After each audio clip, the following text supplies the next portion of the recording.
Mesazh, Valbona? Filluam, ende nuk e kemi plasuar. Kam një mesazh nga një drejtues i autoambulancës. Që thotë: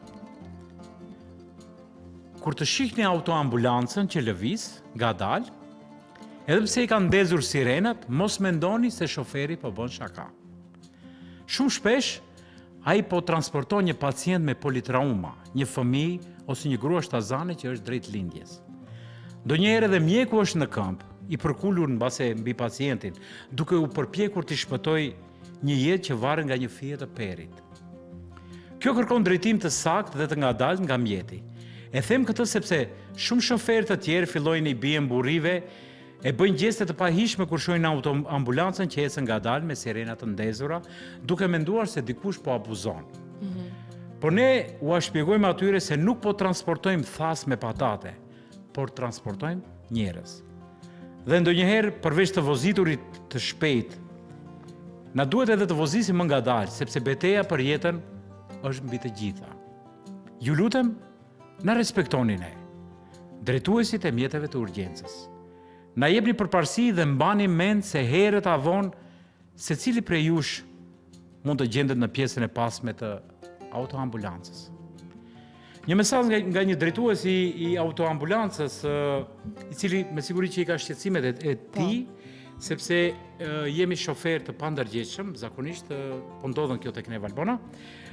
Nuk doja që ta hapja emisionin kështu, por duhet të lexojmë këta informacione sepse na duhet një vetdije. Pra miq dashur, sa herë që shikojmë autoambulanca, zerfiksit, urgjencët në përgjithësi që ka një zhurmë, nuk diskutohet, duhet të largohet. Duhet urgjentisht që të hapim krahun sepse nuk e dim se kush mund të jetë brenda. Mund të jetë ndonjë familjar i jon, mund të jetë një afërm i jon. Rasti që e ke treguar, po. Ka shumë raste të tilla që kanë ndodhur. Dhe ne stresohemi. Është pa diskutueshme që me të vërtetë kur shohim emergjenca të tilla, mirë po ka shumë paragjykime që ndodhen për shembull i ka të ndezura sirenën, mirë po vozit ngadalë. Unë gjithmonë po e tregon, thotë janë sirena të ndezura, lëvizim ngadalë sepse është ndonjë rast urgjent i cili nuk kërkon dridhje ose shpejtësi të madhe të urgjencës.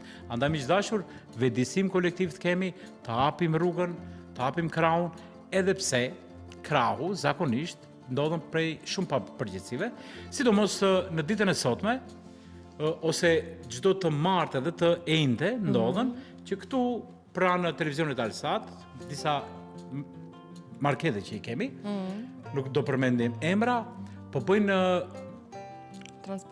transportimin e mallit, pikërisht në tollovijat më të mëdha që ka në komunikacion. Dhe shkaktohet një komunikacion i duhur, një komunikacion i tmerrshëm po zhvillohet, sepse në rrugën me tre kursi, aty ndalet një kamionet e cila po bën shkarkimin, ndërsa në të gjithë botën, gjithandej dihet që kur bëhet shkarkimi i mallit, i maldrave, bëhet në orën, ata mund të bëhen ora 12, 1, 2, kur s'ka komunikacion të rëndom.